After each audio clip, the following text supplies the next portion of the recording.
My palms slide down the cap wall, dragging my claws through it. Day one, this felt like a solid rock wall, but today it feels like tissues. I decided against the robe, and I'm wearing my PJs. The robe is too constricting. I can see light! Daylight! Daylight is so orange! All my books have been glowing green. Until now, I thought that's just how light was. It's close now. Big gaps have formed. It's taking too long! I kick, and my scratching goes into full fury. The wall gives way, and I stumble out. Wow, it's stunning and gorgeous. Pretty sure it's a sunset over a forest. I'm up a tree. The hive was built into a tree up the side of a mountain, so we can see the whole valley. It's so intimidating and special and humbling. I never could have imagined how big all of this would be. I step towards the edge. There's guide rails. I lean out, and there's many floors up and many floors down. I don't see anyone, though. No one flying in or out? Maybe they fly in and out from the other side of the hive?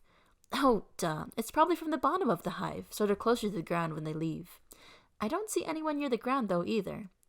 Hello? I call out. I'm a hatchling. Shouldn't someone care that I'm awake? I notice the walls out here are different from my cell. There's a wooden trim around the bases. The floor is dyed green. Care was taken to build this hive and make it feel welcoming. The walls are just cells. Some have been opened, scratched open like mine. Some are still sealed up. Hello? I call out, louder this time. No reply. There's another baby cell near mine with the cap wall still fully intact. Maybe there's someone in there. Maybe they can help?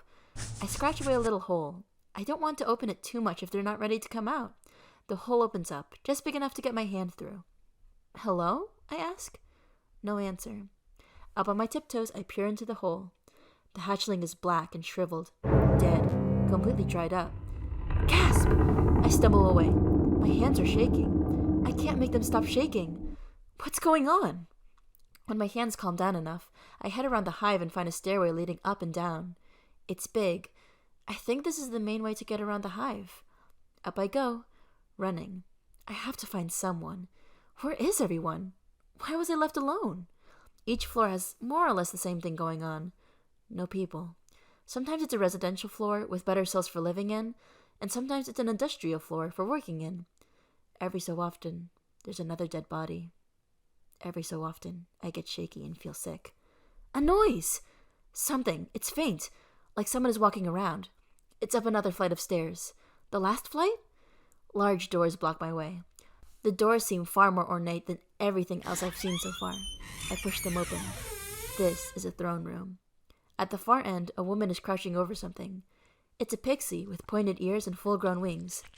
I make it halfway to her and call out, "Hello?" She turns to look at me. Her hands and face are covered in blood, and she has pixie flesh dangling out of her mouth. She's eating a dead woman next to the throne.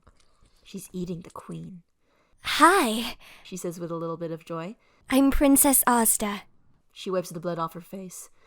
I don't know my name, I responded, not knowing how to introduce myself. What happened? She shrugs. Oh, it's winter. Well, the 100-year winter. Are you a hatchling? Your wings look small. I nod. Yeah, so once every 100 years, the queen dies, and new princesses are born. I'm the last princess left.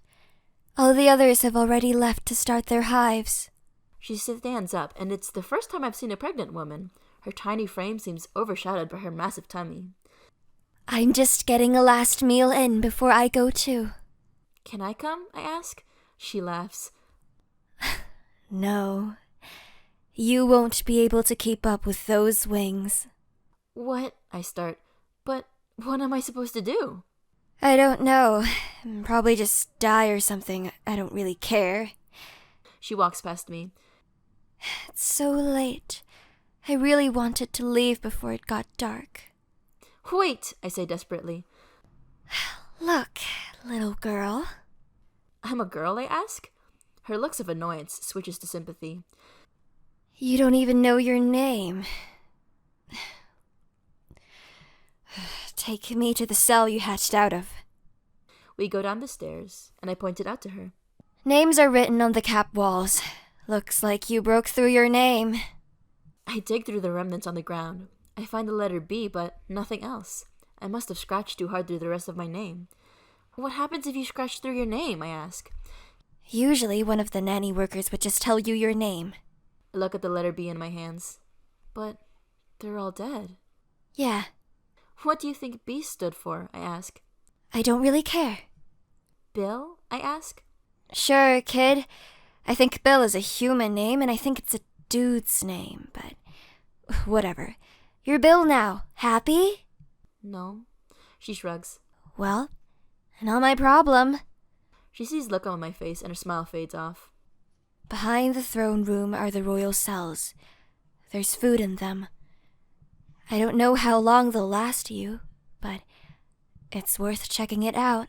She said it with empathy this time, but still felt distant. She walks to the edge. It was nice meeting you, Bill.